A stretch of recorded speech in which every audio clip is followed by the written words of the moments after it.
கோவை விமான நிலையம் விரிவாக்கத்தில் அனைத்து பணிகளும் நிறைவடைந்து அடுத்த கட்ட நடவடிக்கை மேற்கொண்டுள்ளதாக அமைச்சர் டிஆர்பி ராஜா தெரிவித்திருக்கிறார். கோவை விமான நிலைய விரிவாக்க திட்டம் விரைவில் முடிக்கப்பட்டு அந்த பணிகள் துவங்கும் என்று உறுதியளித்திருந்தோம்.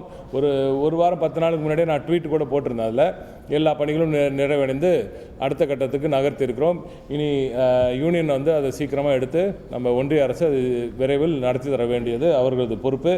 நீண்ட நெடிய காலமாக சென்ற ஆட்சியில் இன்றைய எதிர்க்கட்சியாக இருக்கும் எதிர்க்கட்சி தலைவர்களெல்லாம் ஆட்சி நடத்திய அந்த காலத்தில் இது அப்படியே ஒட்டுமொத்தமாக கிடப்பு போடப்பட்டு பெரிய ஒரு செலவு பண்ணாமல் அதை எடுக்காமல் எடுத்தாலும் ஒரு 6-7-8 வருஷம் அவங்க ஆட்சியிலேயே அது அப்படியே தொடர்ந்து அப்படியே சும்மாவே கிடந்தது.